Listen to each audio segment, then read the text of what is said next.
What is going on, everybody? It is me. It is your old pal, the Original Gamer, Stevie Stroh, and we are back for yet another exciting chapter. And getting started with Color Basic for the TRS-80 Color computer, also known as the Coco. We are moving forward here, and we are now on Chapter 6. Chapter 6 is called Decisions. And Chapter 6 is going to introduce us to some more commands in the basic language, some more logic and everything else. You know what? And I don't even know why I'm wearing my headphones. I don't think any sound is taking place here. So let me take these things off. All right. So, yeah. So this chapter is called Decisions. Let me zoom in here real quick so I can read this a little better.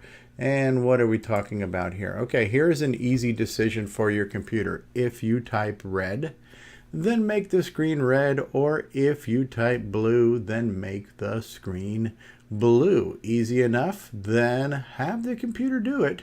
Type this program. Okay, so I've set the scenario, and now it's going to tell us the actual commands to make this happen. So the first command we're going to type is 10 print quote, do you want the screen red or blue, question mark, end quote. 20 input C string.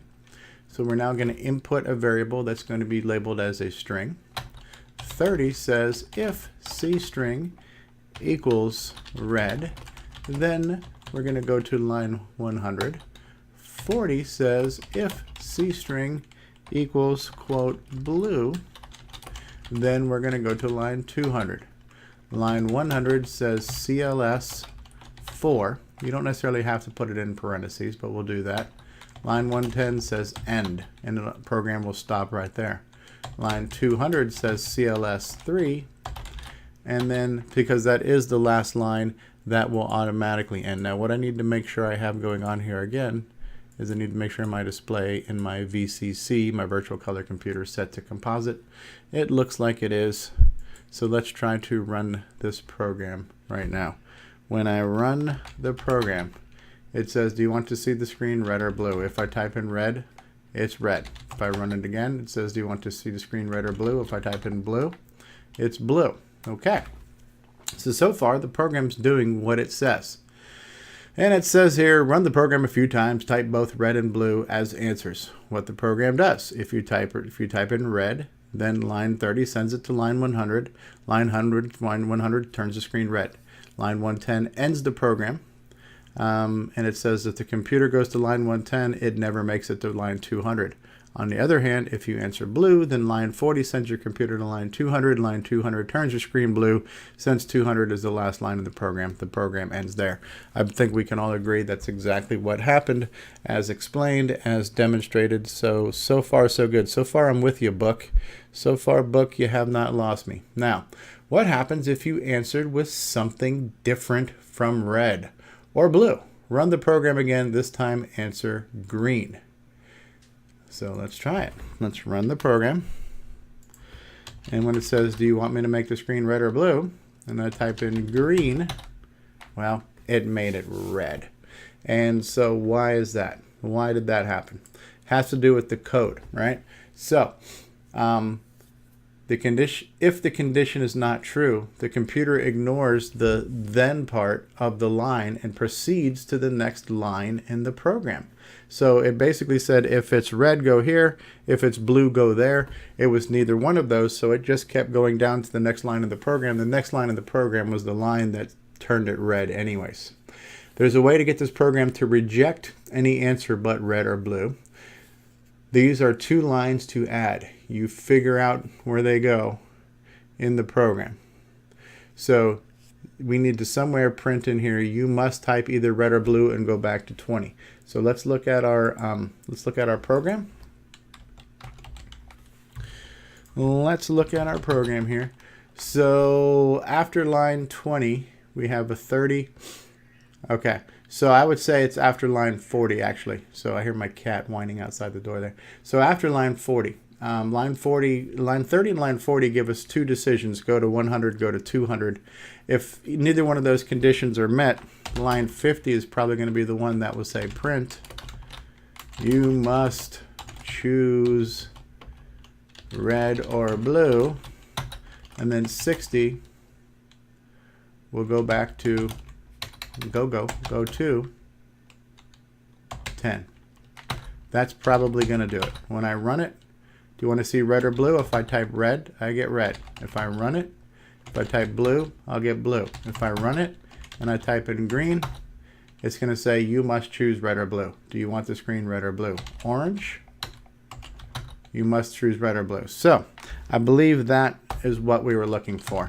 If I list out my program here, the line numbers to use would be line 50 and line 60. Those are the next ones because we're going by tens here. Those are the next two line numbers in order. Let's see if we did what the book expected us to do. So there we go. And according to the book here, hint, your line numbers must come after the computer has had a chance to test. The lines must come before the computer makes your screen red. So their suggestion is to use line 50 as I did in line 60. They actually said go to 20. I went to 10. Close enough. I went back and actually repeated the question. Line 20 just gives you the question mark prompt. Not bad, not bad. So here's the flow chart of your program. 10s prints the message. Do you want 10 prints the message here? Do you want the screen red or blue?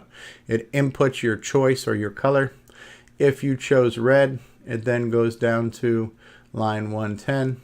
Oh, they're actually having us modify this now instead of ending to keep going back. Okay. Do-it-yourself program 6.1. After the program turns the screen to red or blue, have it go back and ask you how to type in red or blue again. So that is the, I misread that. I kind of got ahead of the question. So the do-it-yourself project, which we've now seen the answer to, is when it finishes, have it go back to 10. So let's go ahead and do that though. And we'll trace the paths here. So let's just continue what I was starting to say here. So line 10 says, do you want screen red or blue? Line 20, inputs. Line 30 says, if you choose red, go down to 100. 100 clears the screen with color code 4, which happens to be red, kind of burgundy. And then it goes back to the top and asks the question. If you chose blue, we follow the tracer path here. It goes to line 200. It clears the screen 3, which is blue. And then it goes back to 10, repeats the question. If you did not choose either of these two options here, if you didn't choose red or blue on line 30 or line 40, line 50 says, wrong answer, you must type in either red or blue, and then it goes back to 20, which then re-prompts you for a color. And then this one goes back, that one goes back. So we can see here we've got a lot of circling going on in our code, in our software, whatever you want to call it. So I need to switch back to the big picture here, and then let's try that. Let's list out our program and let's try to match that crazy program on the screen there. I'm so confused with it all. I'm just going to type new and start over, and I'm going to retype the whole thing. So it's 10 print quote, do you want the screen red or blue? Question mark quote 20 input C strings. Okay. 30. If C strings equals quote red, then go to 100. We don't have to put the word go to in there. 40 says if C string equals quote blue, then go to 200. 50 is our basically saying neither one of these conditions are met. So we're going to say print quote, please choose red or blue. 60 now it says go to 20 without repeating the question. 100 is our first choice, where if we chose red for our answer, it would clear the screen to CLS 4, which happens to be red. 110 will go back to 10 to re-ask the question. 200 will clear the screen CLS 3, which is blue. And then 210 goes back to 10. So that's the updated version of the program it asked us to do. This is our do-it-yourself program here. So if I run it, do you want the screen red or blue? If I type in red, it'll turn it red. It goes back and asks the same question. If I type in blue, it'll turn it blue. It'll go back and ask the question. If I type in white, please choose red or blue. If I type in yellow, please choose red or blue. If I choose red, it works. If I choose blue, it works. So what we're looking at here is some real basic logic in our computer, and what this is known as is if and then, right? If this happens, then do that. If you see this, do that. If you hear this, do that. And so if and then is a very common way to do programming and make decisions based on certain conditions. You know, I'll give you a perfect example. When you're making a game, let's say you start off with 3 lives, and let's say your death is getting hit by something in Space Invaders. If a bomb lands on your ship, you've blown up. So I'm saying this in plain English, but the programming logic would be very similar.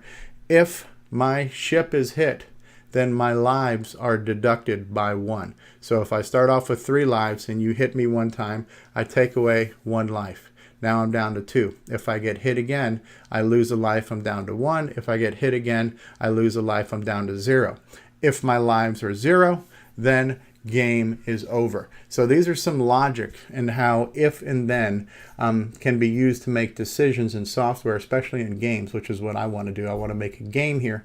So we're learning about this command, the if and then, and we can use it a lot of different ways. I use if and then to calculate high scores. If your score is greater than the high score, then the high score equals your score. Lots of different ways that we would apply this to the program that we want to write. So where are we going with this now? What's the next thing in this chapter? This is a relatively short chapter here. So this is actually the last page of the chapter. Rules of if, then, and go to. Let me zoom in on this a little bit bigger here, and let's see how this completes. If then is conditional. The computer branches only if the condition is true. Go to is unconditional. The computer always branches. Although this chapter is short, you've learned an important programming concept. You'll have the computer make decisions all through this book. Learned in chapter 6 basic words are if and then and end, right? So if this happens, then do that. We have go to, which jumps us around to different parts of the program. We've also introduced the word end. If we put end in the middle of our program, we basically say as soon as you hear the word end, you're just going to stop. You're going to end the program. And so that's what we learned in chapter 6. So if and then, very, very, very important commands, very important building blocks and cornerstones of logic and decision makings as we start to make games, which is my purpose and my goal of doing this series. You will see that if and then will be used quite a bit. We will be checking to see if a collision has happened. If you hit the wall, then you have collided, then you have lost a life. If you've lost all your lives, then the game is over. Lots of things like that. If you touch a certain color, that means you pick something up, then your score will increase. Lots of this logic takes place in video games, in computer games. So you'll see this used a lot. You've been introduced to it. I hope you enjoyed it. I have been the original gamer, Stevie Stroh, and we just finished chapter 6 in programming in BASIC on the color computer. I hope you enjoyed it. If you did, then give this video a like, give it a big fat thumbs up. If you got something you'd like to say, throw out a comment, let me hear it. If you're new to the channel, then hit that subscribe button and subscribe to this channel. And if you enjoyed it, why not share it with your friends? If you didn't enjoy it, then share it with your enemies. That's all I got to say. I will see you later. Keep on coding, keep on programming, keep on gaming. Long live the Coco. Coco forever. Peace out, everybody.